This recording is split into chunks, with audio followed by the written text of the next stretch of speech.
Halo semuanya, Assalamualaikum warahmatullahi wabarakatuh. Selamat datang di channel MS Creator. Terima kasih telah berkunjung di channel ini. Dan di video kali ini saya akan membuat video cara melaporkan penipuan online melalui perbankan. Oke, di sini untuk teman-teman semua yang sedang menjadi korban kasus penipuan online ya teman-teman, melalui transfer antar bank atau perbankan. Di sini saya akan membagikan sedikit tips ataupun solusi untuk teman-teman semua. Sebenarnya untuk cara melaporkan penipuan melalui perbankan ini sudah saya share ya teman-teman di video sebelumnya. Di sini saya upload pada tanggal 21 Oktober 2020. Setelah saya upload video ini, masih banyak dari teman-teman semua yang ngechat saya via Instagram. Di sini meminta cara dan solusi ya teman-teman. Di sini saya akan lebih jelaskan lagi kepada teman-teman semua. Sebenarnya di video ini sudah jelas ya teman-teman. Mungkin teman-teman semua gagal paham di video ini, jadi saya akan buatkan video part yang kedua. Oke, sebelumnya di sini saya meminta kepada teman-teman semua untuk menyimak video ini sampai selesai. Jangan di-skip agar setiap bagian kalian tidak ketinggalan informasinya, karena setiap bagian itu nyambung ke bagian lainnya. Oke, di sini saya meminta support dari teman-teman semua untuk terus support channel ini dengan cara subscribe dan jangan lupa untuk like video ini jika video ini bermanfaat untuk kalian. Oke, di sini untuk teman-teman semua yang sedang mengalami penipuan online, di sini kalian bisa melaporkan penipunya itu menggunakan ATM yang dia gunakan. Contoh di sini si penipu menggunakan ATM A ataupun BCA ya teman-teman. Ini hanya sebagai contoh. Dan kalian atau si pengirim itu menggunakan rekening B. Maka di sini kalian langsung saja menghubungi call center Bank A ya teman-teman ataupun BCA itu. Di sini kalian meminta kepada pihak Bank BCA untuk rekening si penipu itu dibekukan agar dana kalian tidak bisa ditarik. Jadi si penipu itu tidak bisa menarik uang ya teman-teman dari rekeningnya secara tunai karena rekeningnya sedang dalam masa pembekuan atau pemblokiran dan minta dibuka kembali jika si penipu berniat baik untuk mentransfer kembali uang yang sudah diambil atau yang sudah kalian transfer ke rekening si penipu. Dan di sini kalian cari saja di Google ya teman-teman untuk call center setiap bank. Jika kalian tidak menemukan call center dari masing-masing bank, jika rumah kalian dekat dari bank terkait, maka kalian saya sarankan langsung saja ke banknya ya teman-teman agar diproses lebih lanjut, agar lebih cepat ya teman-teman.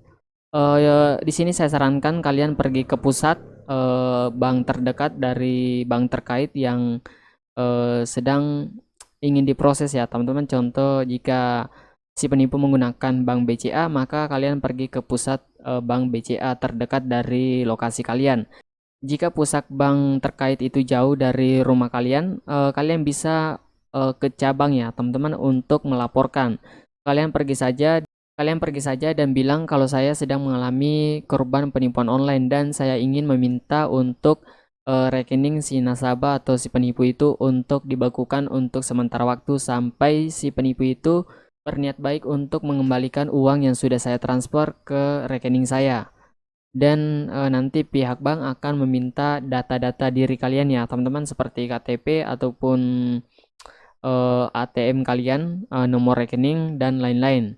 Nanti juga ada persyaratan dari bank terkait. Mungkin di setiap bank persyaratannya itu berbeda-beda ya teman-teman. Kalian lakukan saja syarat yang diminta oleh bank maupun minta untuk surat laporan kepolisian terlebih dahulu. Kalian datangi saja kantor polisi dan minta surat laporan ya teman-teman penipuan online. Dan di sini kita lihat dari salah satu artikel di mana di sini untuk kasus penipuan online ya teman-teman dari tribunnews.com. Di sini menurut sosok advokat senior ini melapor merupakan penting bagi korban penipuan. Laporan tersebut bisa disampaikan ke kantor kepolisian terdekat atau pihak perbankan yang bersangkutan. Sebab bila terus menunda untuk melapor, maka semakin sulit kasus penipuan online dapat diungkap. Jadi jika teman-teman hari ini mengalami penipuan, kalau bisa hari ini juga kalian langsung ke pihak terkait untuk melaporkan ya teman-teman. Jangan ditunda-tunda karena semakin lama itu semakin susah untuk diungkap. Lantas setelah melaporkan penipuan online, apakah uang korban dapat kembali? Oke, di sini bila terus menunda untuk melapor, maka semakin sulit kasus penipuan online dapat diungkap. Jadi di sini untuk teman-teman semua langsung lapor ya teman-teman di hari itu juga, sama seperti kasus saya kemarin, saya lapor di hari itu juga dan langsung diproses oleh pihak bank. Karena dana yang saya transfer itu belum ditarik oleh penipu secara tunai. Dan lantas setelah melaporkan penipuan online, apakah uang korban dapat kembali? Di sini saya ambil saja kesimpulan dari pengalaman saya ya teman-teman. Di sini uang kalian itu bisa kembali 70% ya teman-teman dan 30% tidak bisa. Kalian laporkan saja terlebih dahulu untuk hasilnya itu belakangan ya teman-teman. Karena itu semua tergantung dari pihak penipuan, karena untuk pihak perbankan itu tidak bisa menjamin 100% untuk uang kalian kembali. Jika kalian ingin mengusut lebih dalam, silakan kalian laporkan ke kantor kepolisian atau pihak berwajib. Kemarin saya ambil dari kasus saya ya teman-teman, itu 100% uang saya kembali dari penipuan itu. Maka di sini kalian harus langsung melapor ya teman-teman. Jadi di sini kalian laporkan saja terlebih dahulu ya teman-teman, untuk urusan uang kalian kembali itu belakangan. Dan di sini ada satu cara yang bisa jadi harapan para korban penipuan terkait kembalinya uang, yakni mendaftarkan nomor rekening pelaku penipuan dalam situs resmi milik Kementerian Komunikasi dan Informatika, yaitu cekrekening.id. Nah, di sini kalian bisa melaporkan si penipu ya teman-teman, melalui nomor rekeningnya. Di sini kalian pilih saja bank salah satu di sini dan kalian tulis untuk nomor rekeningnya dan klik centang saya bukan robot dan periksa rekening. Dan di sini kita lanjut. Melaporkan penipuan melalui cekrekening.id itu yang paling mudah, tidak harus lewat polisi dan proses hukum. Tapi ini hanya bersifat preventif, yang paling cepat dilakukan supaya kasusnya tidak berkepanjangan. Bedanya dengan laporan kepada polisi, situs milik Kominfo ini bisa dilakukan dengan cara tanpa menyertai identitas secara formal. Meski penipuan masuk ke dalam perkara biasa, namun korban diimbau untuk tetap melakukan pengaduan, sebab aduan tersebut akan masuk ke dalam database di kepolisian untuk mengungkap pelaku penipuan. Melalui cekrekening.id merupakan situs resmi yang dibuat Kementerian Kominfo. Situs ini digunakan untuk melakukan pengumpulan database rekening bank yang diduga terindikasi tindak pidana. Kominfo membuat situs ini karena banyaknya laporan masyarakat tentang rekening-rekening yang digunakan untuk tindak penipuan atau investasi bodong. Dalam situs ini terdapat dua fitur utama, yaitu periksa rekening dan laporkan rekening. Jadi untuk periksa rekening itu di sini untuk menghimbau ya teman-teman.